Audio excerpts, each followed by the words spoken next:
Make sure you click that subscribe button below and click the notification bell. That way you'll know exactly when the next episode will drop. All right. Welcome, everyone, to season 20 of the Business Infrastructure Podcast. I am Alicia Butler-Pierre, the founder and CEO of Equilibria Incorporated, as well as the producer and host of the Business Infrastructure Podcast. Again, we are in season 20.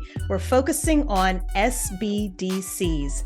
That stands for Small Business Development Centers. And here to join us to kick this season off is none other than Mr. Shawn Palmer. Shawn is the business director at OneRedmond, right, Shawn? The small business advisor here at OneRedmond. Okay, small business advisor. Thank you for that correction. I appreciate it. So welcome to the show. How are you today? I'm great, and I'll tell you what, I'm excited to be kicking off season 20 with you, Alicia. Thank you.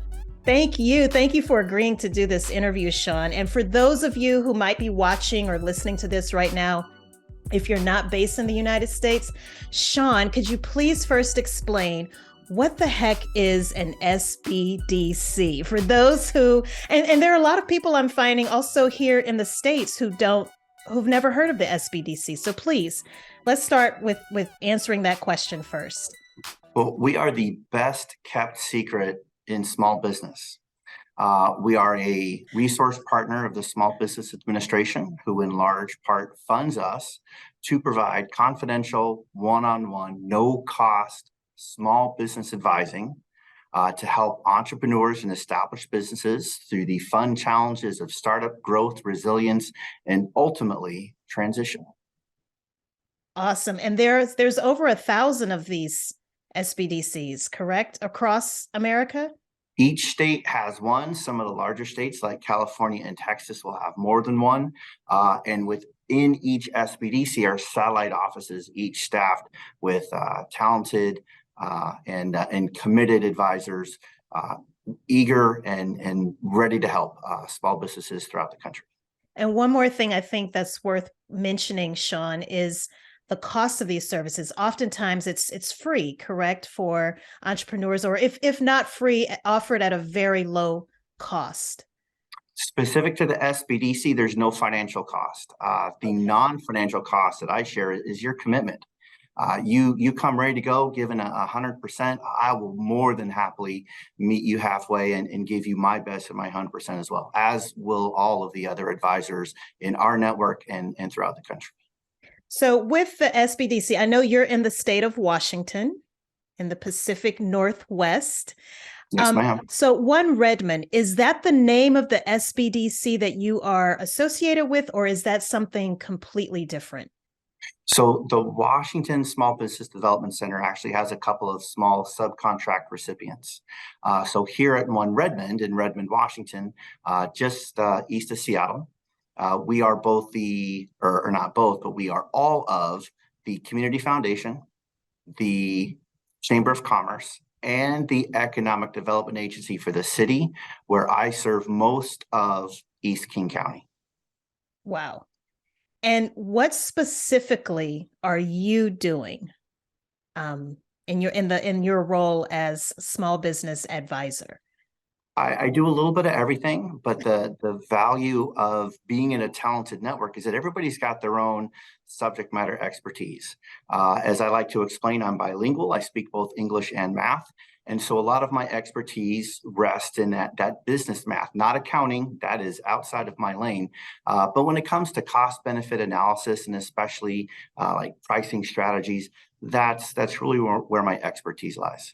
And we're definitely going to get into pricing strategies, because that's actually how you and I met. I had the pleasure of seeing you speak at the America's Small Business Development Center conference, which took place in San Diego, California in September of 2022. But before we get into all of that, Shawn, I want to know a little bit more about you, because you're a Navy man. How on earth did you go from being in the Navy to doing what you're doing now and working with small businesses? Please kind of give us a brief history or a historical timeline, if you will, of what that process was like. And even if you want to go back to college, because I know you have both an undergraduate degree as well as a master's degree as well. Well, the way I explain it, my beautiful daughter is a college sophomore studying to be an elementary school teacher. So I've really been dispensing practical advice for 20 years now, professionally for about 4. And not only am I a veteran, proudly so, but I'm also an entrepreneur myself. And so one thing that I feel my clients really value is my pragmatism, my mission focus, my logic-based decision making. That comes from the military side, but also the adaptability, the creative problem solving, and the relatability that comes from the entrepreneurial side. Mm. So again, you were in the Navy. How long were you in the Navy? I was enlisted for 5 years, gave the Navy Reserve 10 more as an officer.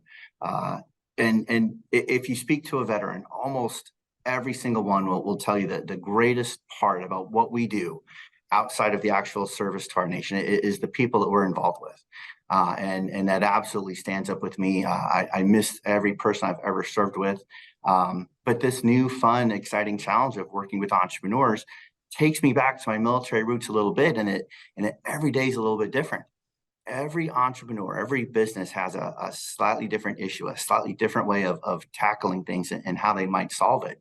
And so to be able to work with them and have every day be different is one of the great things about doing what I do. And I can see the being of service component of that as well, right? So being of service through your work as being in the military, and then now, of course, being of service to the small businesses and entrepreneurs that you're working with. So when you decided to get out of the Navy, living life as a civilian again, what did you do next? Did you, immediately become a small business advisor, or did you start up your other businesses? What came next after life in the Navy? So I was enlisted. I got out. I went to Central Washington University, earned my degree in business, specialization in finance, and a minor in economics. So all kind of business, finance related, and moved that into my entrepreneurial pursuit, which was as a financial advisor.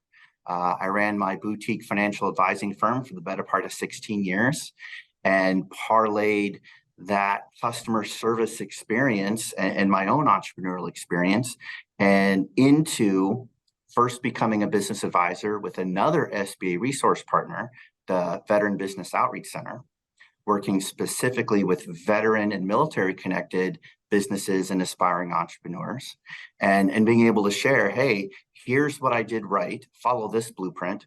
Here's what I didn't. Here's a wheel to not have to reinvent on your own. And then I made the transition here to the Small Business Development Center about 1.5 years ago. Wow, that's fantastic. Now, selfishly, I'm going to ask if we can, because you're a finance guy, and knowing now that you actually had a business as a financial advisor is like more icing on the cake. So selfishly, Shawn, I'm going to ask if we can focus specifically on the pricing strategies work that you do with the small businesses that you work with. Obviously, there's all kinds of things that you're helping them with, but again, for my own selfish reasons, I'm wondering if we can focus on pricing strategies. And also, that is what your lecture, or your presentation, I should say, was about when I met you at the America's SBDC conference. One of the things that really resonated with me was the fact that you showed a supply and demand curve, and how the intersection of that supply and demand curve dictates pricing.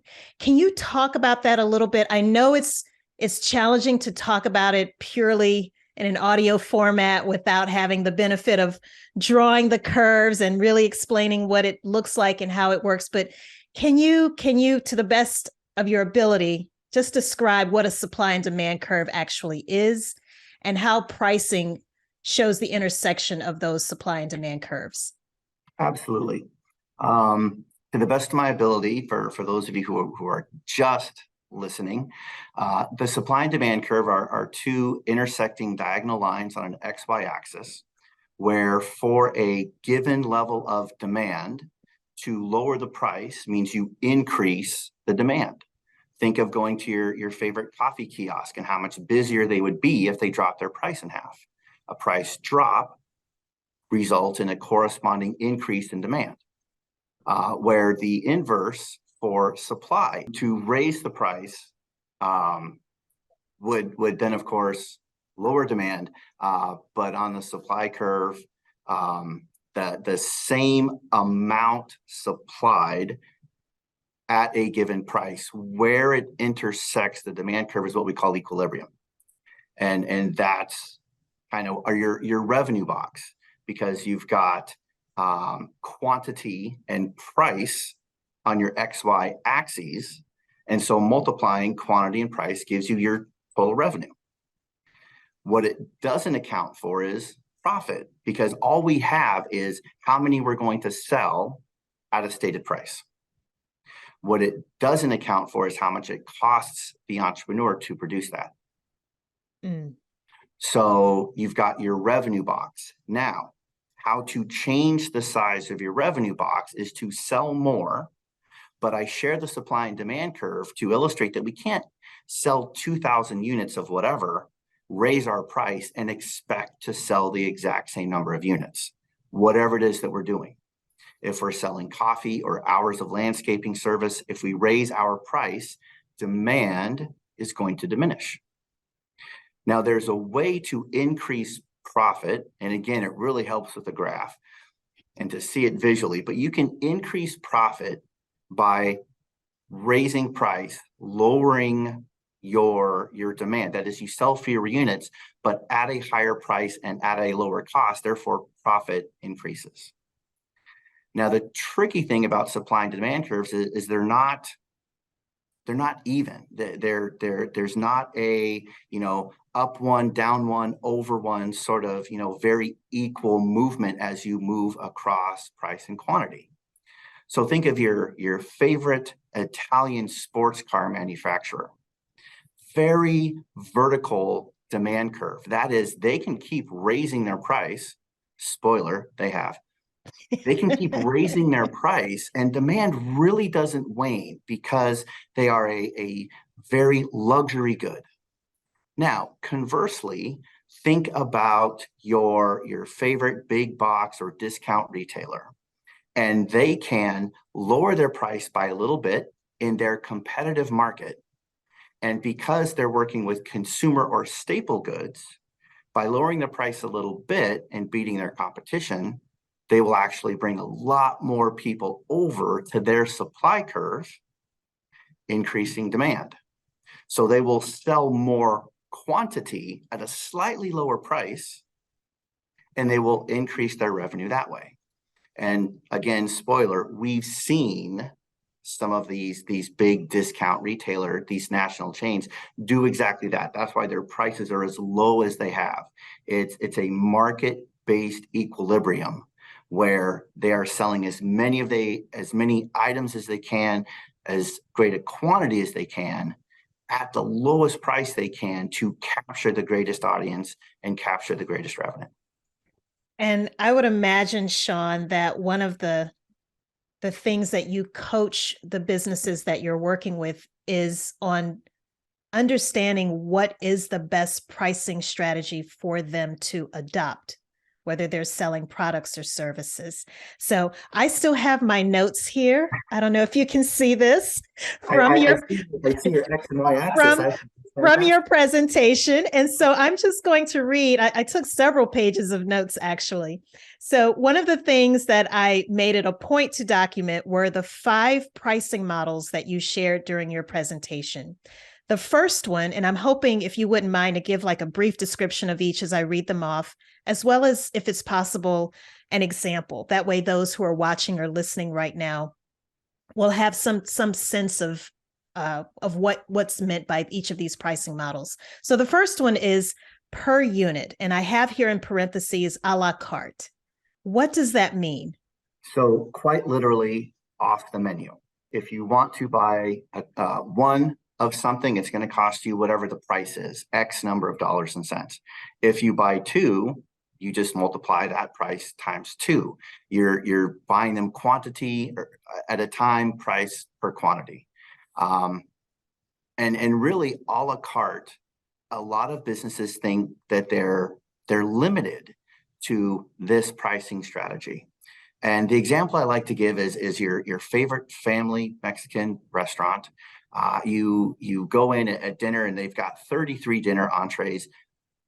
The presentation of the menu is extremely scientific. We see it in menus, we see it in grocery stores, but you look at those 33 entrees and the restaurant wants you to choose something in the top 6 or the top 8. The most expensive items are toward the bottom, not because they're expensive, but because they're the lowest margin. The restaurant will sell you the shrimp fajita plate. They would rather sell you the chicken enchilada or the beef tacos. Your eye begins to scan down. You find something, oh, I like those. So there's a comfort level, there's a familiarity, and there's a kind of a middle of the road price point, and everything kind of comes together. Yes, I will have number 4 guacamole on the side. The restaurant is going to make 80% of their profit for the day, for the week, for the quarter. For a 4 or 6 page menu, they will make 80% of their profit on those 6 or 8 items listed first amongst their entrees. Wow. And that's what I guide entrepreneurs to do, is your bread and butter, what you're best at, what you got into this for, should be your highest volume and some of your highest margin efforts. If not, we need to tinker with some things. And that's where the pricing strategies webinar was first developed.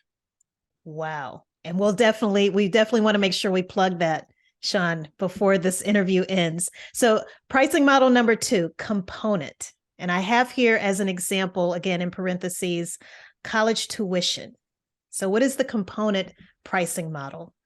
So most often when you're at college and it comes time to register for your classes and pay tuition, depending upon if you're on a quarter or a semester system, the college says for this level of tuition, whatever it is, you get 12, 15, up to 18 credits, again, however it's structured, put together however you want to. Your geography 101, your freshman classes, your introductory classes, or into your major, your 300, your 400 level classes, it doesn't matter. So long as you come in under this amount, at least be a full-time student and be under this threshold, tuition's the same, no matter how you put those components together. Mm-hmm. A restaurant example is one of my daughter's favorites, Panda Express. You don't really order off a sit-down menu at Panda Express. You go to the counter, you decide how many entrees you want, you pick your rice or your noodles, and then for 1, 2, or 3 entrees, you choose from the dozen they have available. A little bit of an upsell for the steak or the shrimp, but that is a component strategy. One price, and then the purchaser, the customer, gets to package that together however they want to. Love it. Okay, number 3, we have subscription, the subscription pricing model. So I am going to be a little bit selfish. I'm going to ask you to also give number 4 because they're a little bit conjoined. And so okay. So number 4 is the membership pricing model. Membership and subscription are sometimes used interchangeably, and they're very similar, but there's a distinct difference. Subscription is rooted in periodicity. That is, for a stated price, you get some deliverable once a month, once a week. It might be a magazine that comes in the mail. It might be your landscaper that shows up to mow the lawn. Membership is a stated price for unlimited access. We think we subscribe to cable TV, but that's a membership because it's unlimited access. Pay that monthly subscription rate to cable TV or your favorite streaming service. Binge watch one show from start to finish, all 20 seasons of NCIS, or go on vacation, never turn the TV on. You get the exact same price, but the value received is different based on how much you decided you wanted to access that. The gym membership works much the same way. Whereas in the streaming example, maybe a pay-per-view event, because now we're adding something off the menu. So this combines membership with a la carte. And this is another thing that entrepreneurs don't always take advantage of. is the opportunity to pair pricing strategies together. And here's the thing. Pricing strategies was actually born from reading a book that just seemed entirely predatory, where the tone of the book was, we're going to wring our customers for every dollar they have. First and foremost, as an entrepreneur, as a business owner, we have to provide some value to our customers. If we do, we can almost charge whatever we want because they see value in it. If we fail to do that, and keep in mind, this is what comes first. If we don't, our pricing strategy won't matter because our customers won't see value in it and they will go to a competitor. So subscription rooted in periodicity, membership rooted in unfettered access. So I just want to make sure I understand the difference also. So subscription might be for a 1-year subscription, for example, for Zoom, an annual subscription to use Zoom. Is that an example?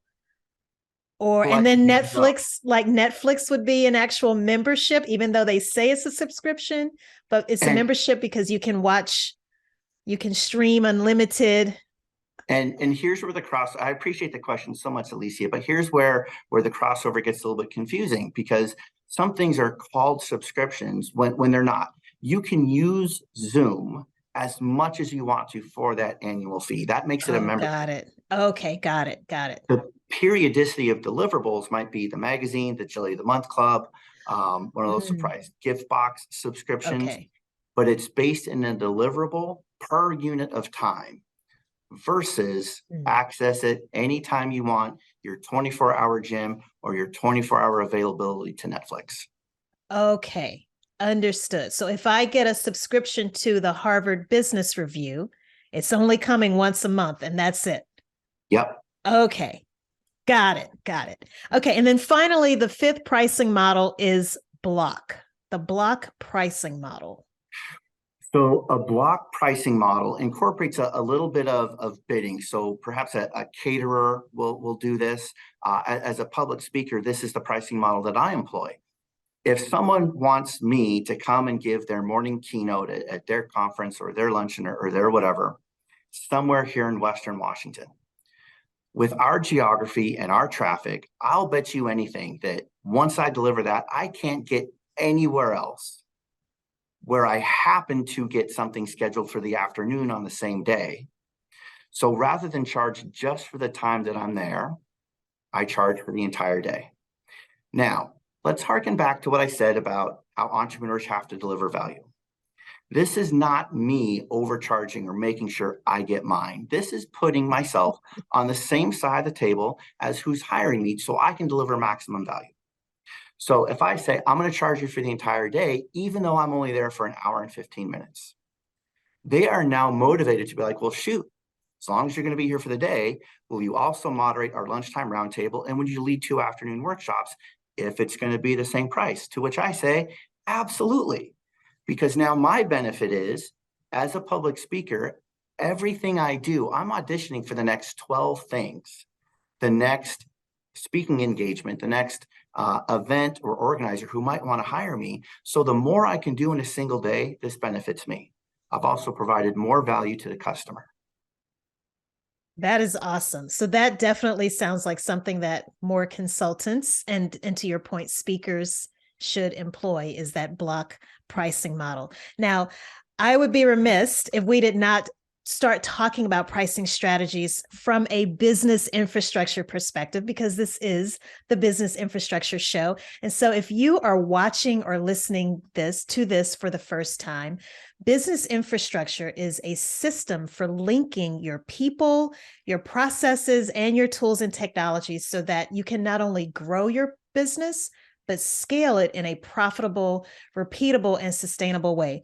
So with that in mind, Shawn, as we start to wrap up, I was wondering if you could kind of give us some insights from a people perspective when it comes to pricing strategies.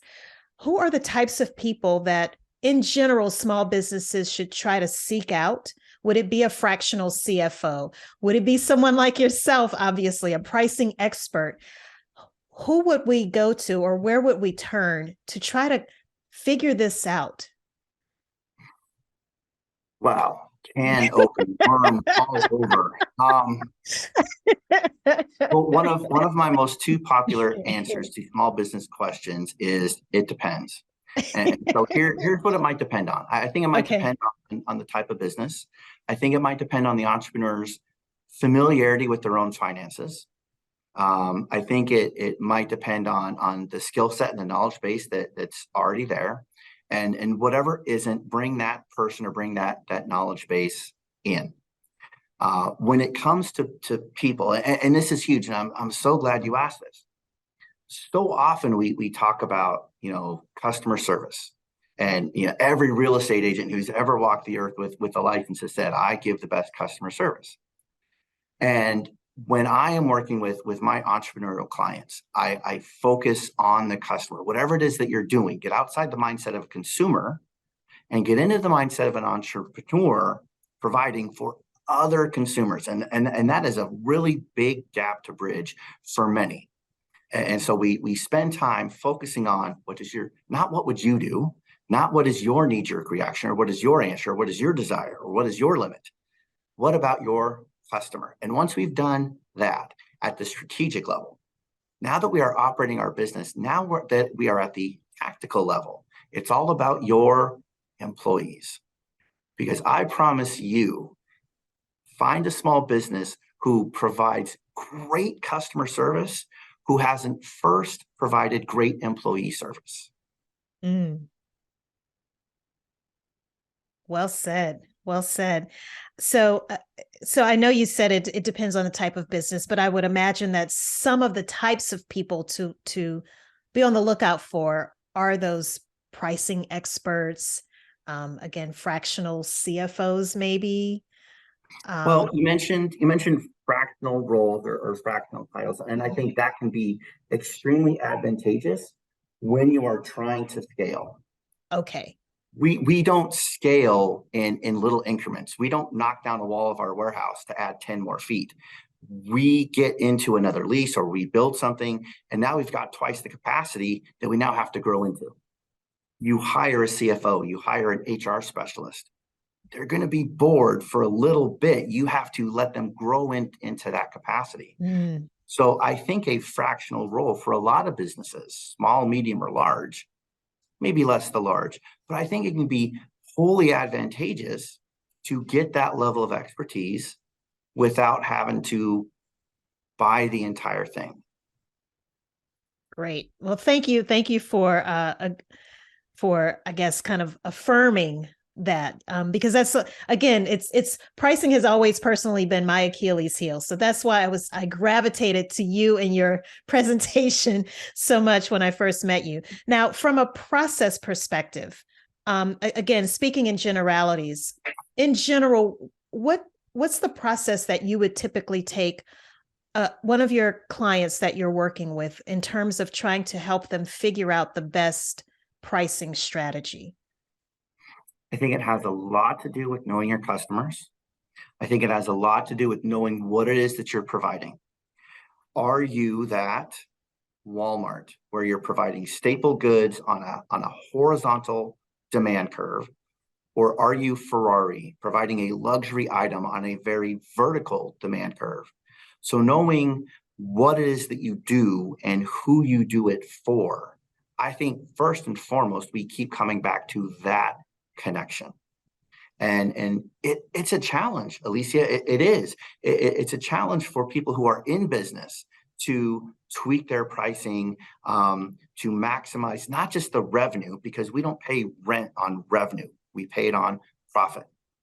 And so to really focus and be profit centric is a challenge when you've been in business for a while, let alone be brand new at it. And task an entrepreneur is with what is your value? That is, you're providing something amazing. What's it worth? And so many entrepreneurs have the mindset of success being, well, we made it another month. Just being in business, just surviving and having the doors open. If you're a small business, first of all, let me congratulate you, because you've done something that many people dream about, a whole bunch of people talk about, but few people actually do. And let me emphasize the value you have in our national economy, which is predicated on small business, not big. So one, congratulations. And two, you are vitally important. Keep doing what you're doing. And if you're on the sidelines thinking you got a great idea, pursue that, because you are going to be the next era, the next generation of entrepreneurs that add to our national economy. You are vitally important. I'm so glad you said that. Thank you so much for that, Shawn. So it sounds like, again, from a process perspective, one of the first things you're helping your clients do, specifically as it relates to determining the optimal pricing strategy, is knowing your customers. And again, talking about that horizontal versus vertical demand curve. What would in general the next step be? So you're helping them figure out who their ideal customer is, or who their actual customers are. And then what usually comes next? Well, as you know, and as anyone who's ever run a business knows, we don't do what we do in a vacuum. So once we've got that connection between our customer segment or segments, you can have more than one, and what it is that we're doing, now we have to appreciate the fact that we are in a competitive environment. So what is our competition doing? It's going to be very challenging for us to justify a price that's double what our 9 closest competitors are doing, unless you've got something that's so unique, the way you deliver it, or the fact that you've got something that appeals to your customer segment. We're great stewards of the environment. We're responsibly sourced, where we only hire veterans or whomever. But you've got to be distinct if you're going to have something that's outside the norms of your competition. And if you've got that much competition, your demand curve is probably a little bit more horizontal than vertical. Ferrari has few competitors. That's why they can do what they do. Walmart and other discount retailers, there are many competitors, many ways to answer the question. I need a pair of socks. I need a can of pork and beans. Where am I going to go? Lots of ways to answer that question. Walmart competes on price. Mm. And so once you have a fundamental understanding of what your competition is doing, so you understand that competitive landscape, do you then start to experiment with some of the different pricing strategies, or, as you said, kind of mix and match? Is it really truly just a process of experimentation? It is a combination of art and science. Okay. Now, there is no way for any business that I can look at an Excel spreadsheet and pinpoint exactly what we need to do to be successful. Small business is a very dynamic environment with a lot of outside factors, where what's true in 2022 is not going to be the same in 2023. We learned that in 2020. So a little bit, we have to know some level of where we're starting from, some foundational understanding of consumer behavior, what consumers will tolerate, what our competition is doing. And then, Alicia, in all honesty, sometimes it's a little bit of this, right? It's a little bit of, let's try something and see if it works, and then be able to adjust. And a great way to do that is to offer promotions and discounts and see how your sales change based on this new price that you don't have to make permanent. So the value in running some level of promotion is that, one, you're getting market research as well as trying to sell more product. Mm. And then once you figure out where the greatest, I guess, where you're getting the greatest response or the most favorable response, I would imagine that's what you kind of stick with. Right. Until it's time not to. Until right? It's time not to. Right. Because it is such a dynamic environment. Okay. And then lastly, if we could just kind of very briefly touch on this last pillar of business infrastructure, that being the tools and technologies. Can you offer, do you have any types of tools that you recommend, books, Shawn, that you recommend? I know you have your own webinars and workshops that you give. So please feel free to plug those as well. I'm not much of a reader anymore. I'm still waiting for the dictionary to come out on VHS. But when it comes to technology, I'm a huge fan of being able to use leverage, economies of scale, outsourcing, and if it's an app, if it's one of those kind of part-time or fractional roles titles that you bring it into your business. I'm a huge fan of doing those things.